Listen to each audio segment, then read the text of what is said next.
और अब बड़ी खबर आ रही, वो भी आपको बताते हैं। लॉरेंस बिश्नोई गैंग का बड़ा दावा, पाकिस्तान गैंगस्टर पर हमले की जिम्मेदारी ली है। शहजाद भट्टी पर पुर्तगाल में हमले का दावा किया गया है। इस वक्त की बड़ी खबर, गैंगस्टर लॉरेंस बिश्नोई ने यह बड़ा दावा किया है। उसके गैंग का ये बहुत बड़ा दावा है। वो ये कह रहा है कि शहजाद भट्टी पर हमला लॉरेंस गैंग ने करा है, पाकिस्तान गैंगस्टर पर हमले की जिम्मेदारी ली है। शहजाद भट्टी पर पुर्तगाल में हमले का दावा गैंगस्टर रणदीप मलिक ने पोस्ट में दावा किया है।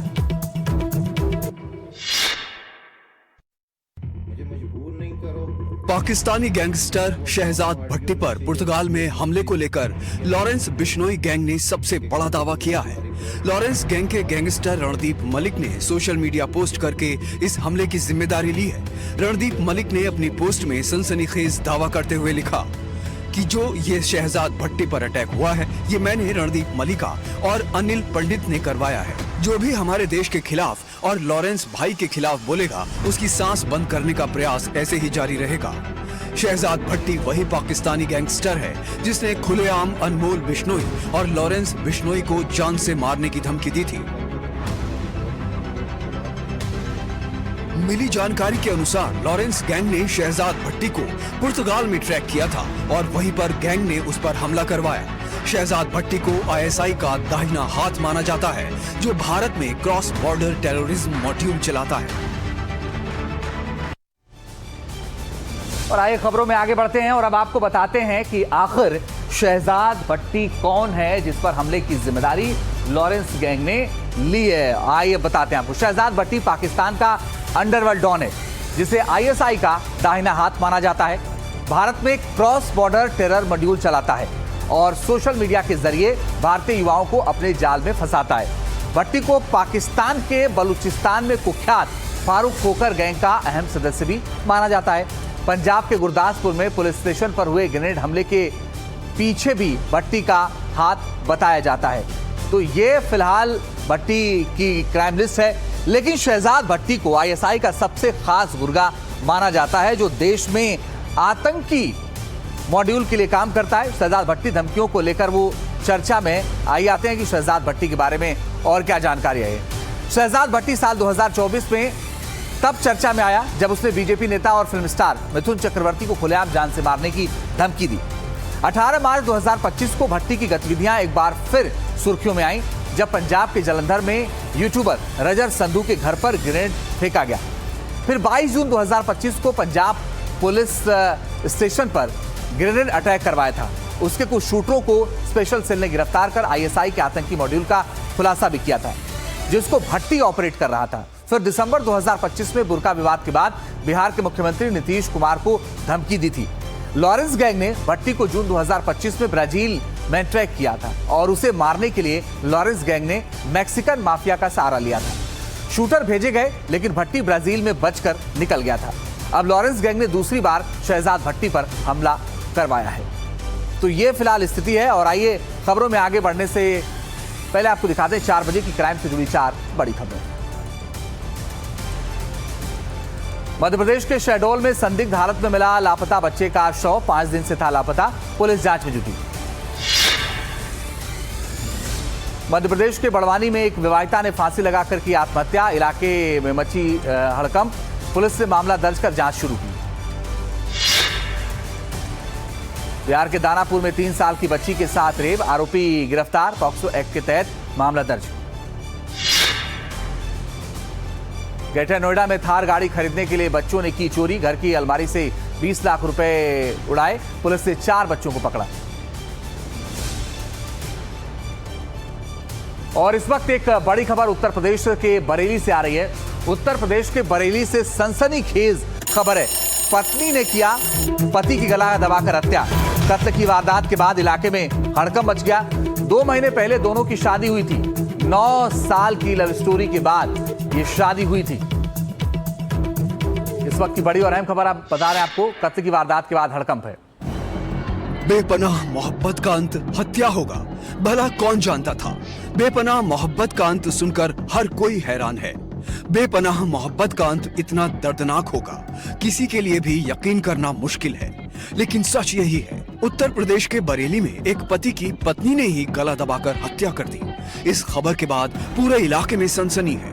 9 साल की मोहब्बत का अंत कत्ल से क्यों?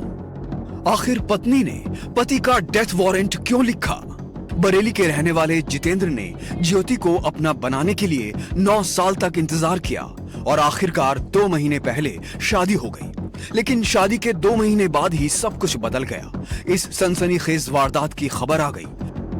पूछताछ में ज्योति ने बताया कि जितेंद्र ऑनलाइन जुए में 20,000 रुपया हार गया। इस बात को लेकर दोनों के बीच विवाद हुआ और ज्योति ने अपने घर वालों के साथ मिलकर जितेंद्र की हत्या कर दी।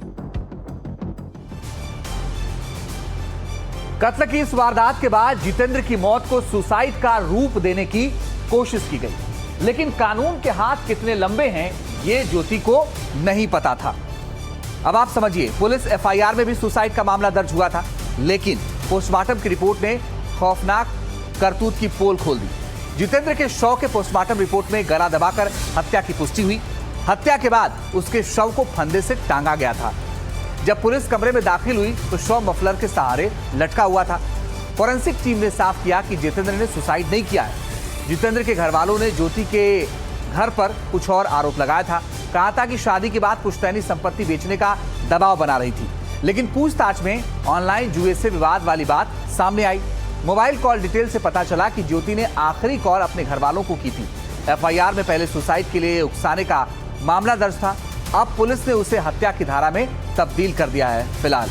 तो ये अपने आप में बड़ी बात है और इस पूरे मामले का खुलासा फिलहाल हो गया है और इस खुलासे के बाद से अब सवाल उठ रहे हैं कि आखिर क्या चल रहा था। आइए खबरों में आगे बढ़ते हैं। आपको दिखाते हैं 4 बजे की राजनीति से जुड़ी 4 बड़ी खबरें। पश्चिम बंगाल की सीएम ममता बनर्जी ने चुनाव आयुक्त को लिखा पत्र। माइक्रो ऑब्जर्वर की नियुक्ति पर बोले एक कानून के अनुरूप नहीं। महाराष्ट्र में एनसीपी के विलय पर सस्पेंस बरकरार। इस बीच शरद पवार बारामती से मुंबई पहुंचे, जबकि अजीत पवार की पत्नी और नवनियुक्त उप मुख्यमंत्री सुनेत्रा पवार देर रात बारामती लौट आईं। संत शिरोमणि गुरु रविदास महाराज की 649वीं जयंती आज। खास मौके पर बीजेपी अध्यक्ष नितिन नवीन ने दिल्ली के करोल बाग में गुरु रविदास विश्राम धाम मंदिर पहुंचे, पूजा अर्चना में शामिल हुए। महाराष्ट्र में एनसीपी के विलय पर सस्पेंस बरकरार। इस बीच शरद पवार बारामती से मुंबई पहुंचे, जबकि अजीत पवार की पत्नी और नवनियुक्त उप मुख्यमंत्री सुनेत्रा पवार देर रात बारामती लौट आईं।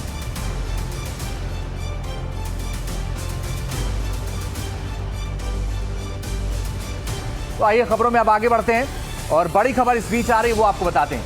वित्त वर्ष 2026-27 का बजट पेश हो गया है। आयकर स्लैब में कोई बदलाव नहीं हुआ है। इस वक्त की बड़ी और अहम खबर, वित्त वर्ष 2026-27 का बजट पेश हो गया। आयकर स्लैब में कोई बदलाव नहीं हुआ है। एआई समेत आधुनिक तकनीकों पर जोर है। विदेशी कपड़े, जूते, इलेक्ट्रिक गाड़ियों की बैटरी सस्ती हो गई। शराब और सिगरेट महंगी है। बजट के बाद शेयर बाजार में उठापटक भी हुआ। सोना चांदी में भी गिरावट हुई है। सोना चांदी में भी भारी गिरावट हुई है। लेकिन अब बता दें कि बजट के बाद शेयर बाजार में उठापटक है।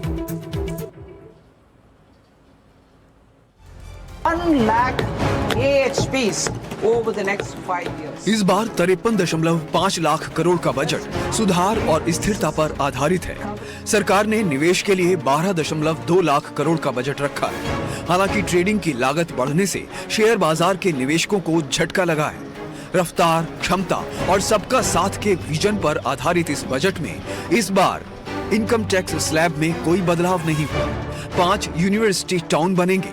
17 जरूरी दवाओं पर टैक्स हटाया गया है। 7 रूट पर हाई स्पीड रेल कॉरिडोर्स बनेंगे और किसानों के लिए भारत विस्तार नाम का डिजिटल टूल आएगा। इस बार के बजट में कैंसर की 17 दवाइयां, इसके अलावा शुगर की दवाइयां, माइक्रोवेव ओवन, खेलकूद का सामान, सीएनजी और ईवी की बैटरी सस्ती हुई है, जबकि शराब, स्क्रैप और सिगरेट महंगी कर दी गई है। सरकार ने 20 नए जलमार्ग बनाने का भी ऐलान किया है। सरकार इस बजट को शानदार बता रही है। विपक्ष इसमें कमियां गिना रहा है। समाजवादी पार्टी के अध्यक्ष अखिलेश यादव ने कहा कि यह बजट आम लोगों की समझ से बाहर है। बजट पर किसने क्या कहा, सुनिए जरा। ये आम लोगों की समझ के बाहर का बजट है, किसान की समझ से बाहर का बजट है। ना नौकरी देगा ना रोजगार देगा। पहले भी नौकरी रोजगार नहीं दिया, तो आज नौकरी रोजगार क्या देगा?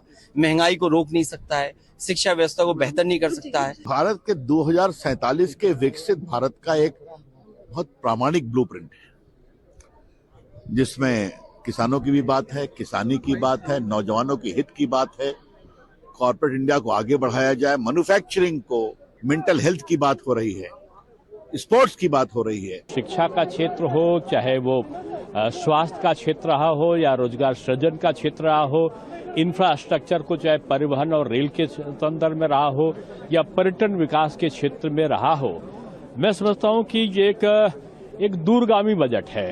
ये डिसअपॉइंटिंग बजट है। उस समय पे जब देश को सबसे ज्यादा दिशा और दशा की जरूरत थी, उस समय पे ये बजट ने हमें डिसअपॉइंट किया है। निफ्टी से लेकर बॉम्बे स्टॉक एक्सचेंज में सारे सेक्टर्स लाल में हैं, तो दिखा सकता है कि जो उनकी अपेक्षा थी उसके अनुसार नहीं हुआ है ये बजट।